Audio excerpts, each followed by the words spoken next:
اور اگر political committee کے اس ووٹنگ کے پروسیس میں میں ہوتا اور مجھے یہ علم ہوتا کہ ان کی بھی خواہش ہے تو میں اپنا ووٹ بھی ان کو دیتا. یہ تفریق، یہ عہدوں پہ ووٹنگ کرانا، یہ میرا خیال ہے کہ نفرتوں کو جنم دیتا ہے. اس وقت میں آج جو D G I S P R نے پریس کانفرنس کی ہے، اس کے بعد تو وہ ضرورت یہ ہے نا کہ ہم اتفاق سے خان صاحب کے کاسٹ کو لے کے آگے بڑھیں.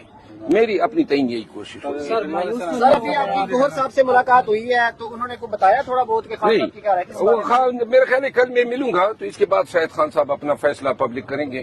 کیا وجہ آج آپ کو کیوں نہیں ملنے دیا گیا؟ کیوں نام آپ کا؟ میرا خیال ہے خان صاحب مجھ سے اگر کوئی بات کرنا چاہتے تھے تو ان سب کے سامنے نہیں کرنا چاہتے تھے، کیونکہ وہ آج کی ملاقات ایسی ہوتی ہے کہ جس میں تمام سنتے ہیں، اور کل کی ملاقات چونکہ عدالت میں ہوتی ہے تو وہ علیحدگی میں بات ہو سکتی ہے. مروز صاحب، آپ کا جو خاصا ہے وہ جلسے ہیں، کراؤڈ پولر ہیں، آپ لوگ آپ سے بہت محبت کرتے ہیں، تو جب آپ پی ایس سی کے چیئرمین فرض کرنے بن بھی جاتے ہیں تو میرے خیال سے بڑی بھاری ذمہ داری اور ادھر سے آپ کا کٹ آف ہو جائے گا، کیا کہتے ہیں اس میں؟ نہیں، کٹ آف دیکھیں، پی ایس سی کے چیئرمین کے لیے یہ میری کوئی نہ درخواست تھی، نہ خان صاحب کو کوئی خواہش کی تھی.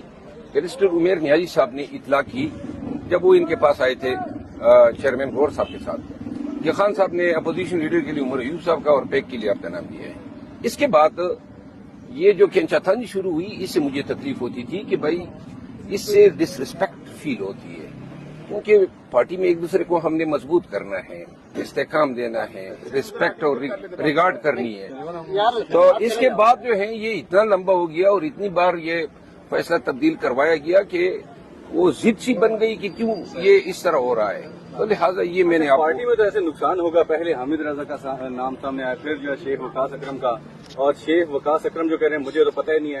تو آپ کو کیا لگتا ہے کہ کون اس کے پیچھے کیوں یہ لابنگ ہو رہی ہے آپ کے خلاف؟ کیوں ایسی ہو رہی ہے؟ دیکھیے جی، یہ معاملات افہام و تفہیم سے بھی حل ہو سکتے تھے نا. پولیٹیکل کمیٹی میں مجھے اطلاع کرتے، میں آتا اور میں خود ان کا نام تجویز کرتا تو کتنے پیار سے بات سلجھ جاتی. یہ ووٹنگ کرا کے کہ فلاں نے اتنے ووٹ لیے، فلاں نے اتنے لیے، یہ تحقیر آمیز ہوتا ہے. خان صاحب نے کبھی ووٹنگ کے لیے کوئی ہدایت نہیں دی تھی. یہ انہوں نے میری غیر موجودگی میں اپنے تعین فیصلہ کیا. ان چیزوں سے اجتناب کرنا چاہیے. باقی میں ایک دفعہ پھر آن ریکارڈ کہنا چاہتا ہوں کہ شیخ وقاص اکرم اگر میں پولیٹیکل کمیٹی میں ہوتا تو اور مجھے ان کی خواہش کا علم ہو جاتا تو میں اسی کمیٹی کے سامنے ادھر ہی کہہ دیتا کہ بھائی اس کو دے دے، ہمارے لیے جلسے جلوس احتجاج ہی کافی ہیں، ہم وہی کر لیتے. سرکار جب شبلی فراز صاحب سے سوال ہوا آپ کے حوالے سے تو انہوں نے کہا کہ جی عمران خان صاحب جیل کے اندر ہیں، ان کو حالات کا اندازہ نہیں ہے باہر کا، تو جو ہم اگر خان صاحب کے فیصلے کو ریورس بھی کیا تو ہم نے کمیٹی میں کیا ہے، تو کیا خان صاحب کے فیصلے کو پولیٹیکل کمیٹی ریورس کر سکتی ہے؟ میں نہیں سمجھتا ہوں کہ خان صاحب سپریمو ہیں ہمارے پارٹی کے. خان صاحب کے فیصلے جو ہیں وہ ہمیشہ خان صاحب کے فیصلوں پہ ہمیں اثر انداز نہیں ہونا چاہیے اپنے مفاد کے لیے یا کسی کے بغض میں.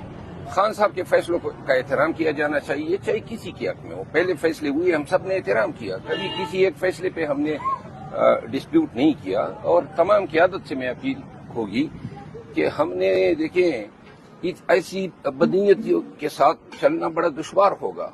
ایک مٹھی بن کے رہنا ہوگا، ہم نے ایک دوسرے کو احترام دینا ہوگا. اس طریقے سے معاملات چلانا، ڈویژن کرنا، لیگ پولنگ کرنا، یہ میرے خیال میں پارٹی کے مفاد میں نہیں. سر، کاشف عباسی صاحب کے ساتھ شیخ وقاص اکرم نے گفتگو کرتے ہوئے کہا کہ آپ کے بارے میں بڑے اچھے کلمات کہے. انہوں نے کہا کہ آپ میرے بڑے بھائی ہیں مروت صاحب، اور ساتھ میں انہوں نے یہ بھی کہا کہ مجھے تو پتہ ہی نہیں ہے کہ مجھے پبلک اکاؤنٹس کمیٹی کا جو چیئرمین ہے نامزد کیا ہے، وہ تو لالمی کا اظہار کر رہے ہیں. جس طرح ان کو علم نہیں تھا اس طرح مجھے بھی پتہ نہیں تھا کہ اس دن انہوں نے بلایا ہے اجلاس اور ووٹنگ ہونی ہے. تو لہذا اگر سر یہ فیصلہ تو ہونا بھی باقی ہے، اس سے پہلے کوئی ایسا فیصلہ ہے جو خان صاحب نے کوئی اور کیا اور باہر کچھ اور ہوا؟ تھوڑا سا ذرا نہیں، میں دیکھیں اب مزید تنازعات کو میں ہوا نہیں دینا چاہتا ہوں. لیکن ہے صحیح ویسے اس طرح نہیں، میں مزید تنازعات کو ہوا نہیں دینا چاہتا ہوں. خان صاحب کی پارٹی ہے، خان صاحب کے فیصلوں کا احترام کیا جانا چاہیے. خان صاحب جس کو جو چیز دیتے ہیں، اگر یہ پبلک اکاؤنٹ کمیٹی شیخ وقاص صاحب کے نام پہ خان صاحب آمین کرتے ہیں، میں پہلا آدمی ہوں کہ میں اس فیصلے کے آگے سر تسلیم خم کرتا ہوں. صرف یہ ہے کہ ایک دوسرے کا احترام کیا جائے. چیئرمین سینٹ کا نام میرا خیال چینج ہوا ہے، کہا یہ جا رہا ہے، اس حوالے سے آپ کیا کہیں گے کہ خان صاحب نے کوئی اور نام دیا تھا بیرسٹر علی ظفر کا اور باہر جو ہے شبلی فراز کا نام ہے، اس پہ کوئی نہیں؟ اپوزیشن لیڈر سینٹ کا دیکھیں یہ متنازع بات ہے. اب پھر کر کے آپ پھر مجھے لڑا رہے ہیں، اس کو چھوڑ دو، ٹھیک ہے نا.